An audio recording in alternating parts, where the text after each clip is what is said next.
The Commanders grabbed LSU quarterback Jayden Daniels with the second overall pick, making them, and this is my opinion, that made them instant contenders for an NFC East title, y'all. Let's talk Commanders and the new QB1 in D.C. with NFL and Commanders insider Lake Lewis Jr. Lake, out in Detroit still now, right? Yes, sir. I'm still here. I'll be here till tomorrow for day 3. All right, man.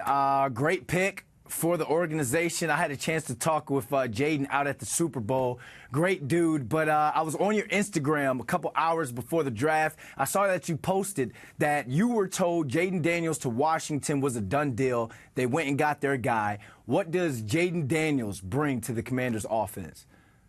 He brings a lot. I mean, obviously this is an offense that struggled last year. And they have new people in play now, obviously with Cliff Kingsbury, new offensive coordinator. But they needed guys that can make explosive plays, and obviously you need that from your quarterback position. And I think for Washington to be able to come out of this draft with the Jayden Daniels really helps them. And I agree with you that I'm not sure if it makes them an instant contender within the division with the Eagles and Cowboys, but I definitely think it closes the gap significantly between those teams. And so I think he does a lot for the organization on and off the field because they need a marketing piece with new ownership.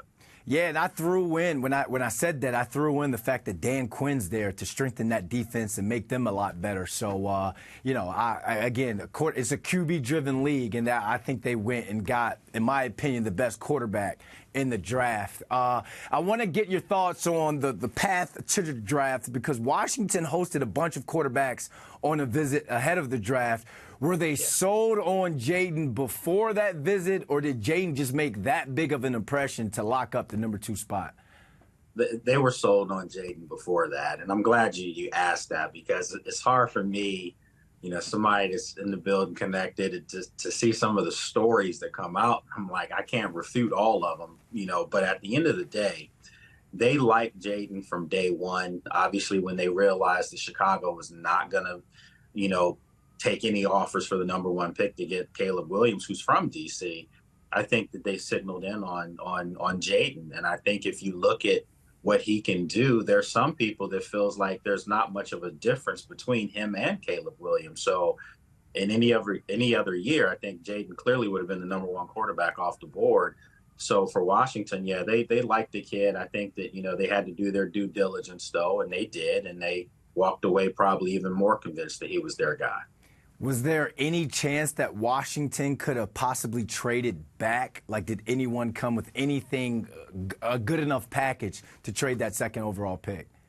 Oh, there were several teams that reached out. I was told that, several came a couple times to see if, look, are you serious about this number 2 pick?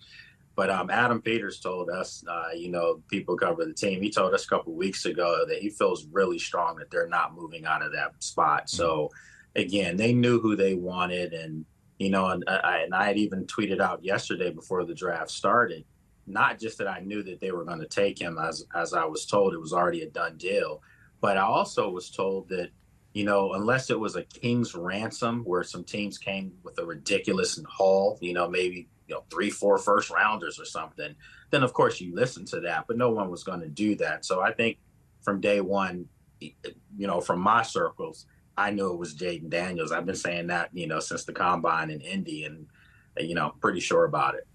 And that makes sense because they do have 2 second-round and 3 third-round picks. So does that kind of surprise you that they didn't use a package of those picks to trade back into the first round and grab another guy at another position? Well, there were grumblings out there that they were going to trade up and, would trade back into the first round and use the 36th and 40th pick to do so. But some of those tackles started going in the early 20s, in yesterday's draft, first round. So I think if you're Washington, you still have some holes that you can fill. Excuse me. And I'm not sure if they're holes, but just positions of need at this point. And you have the 36 and 40, so you can walk away. There's still some really, really good players that were first round grades that are still sitting there. And they're going to be picking, obviously, with the 4th and the 8th pick of the second round. They can walk away with 2 studs and really walk away from the first, 2 rounds feeling like, wow, they've packed a punch here. And remember, they still have 3 third-round draft picks as well. What's the next position that the Commanders need to address? I mean, obviously it would be tackle, but I don't see any tackles that are going to be there right now that they're going to be in position to grab. All of them are pretty much gone. So for me, I think you're going to be looking at the best player on the board that happens to be obviously at a need position for them. And I think you might have one of these wide receivers jump off the board. I mean, the kid Mitchell from Texas is a big body wide receiver, and I think that that's one of the things that the Commanders' offense definitely needs. Terry McLaurin, Jahan Dotson are really good receivers. Terry's a Pro Bowl caliber receiver, but they're not as big as, say, Mitchell is, who could come in at 6'4" and really give you another red zone opportunity. And hopefully they'll be, in red zone contention a lot with Jayden Daniels as their quarterback. The big receivers are back in style. Thank you. As a 6'4", 6'5" receiver myself, and everyone's talking about you don't need a red zone threat. You don't need a big guy. Absolutely, you do. Absolutely, you do. Tell the people where they can find you, Lake. You can check me out on social media, pretty much on all platforms at Lake Lewis Jr. So it's Lake Lewis Jr. And then, of course, you can check me out in D.C. I'm on WJLA as a team insider with that station. And then you can go to sportsjourney.com. And if you don't mind, I'd like to plug my podcast, which go ahead. Podcast. Yeah, After Practice Podcast with Blake Lewis on all platforms. And you can even watch it on YouTube. Happy drafting and safe travels back to D.C., man. All right. I appreciate you reaching out, my friend.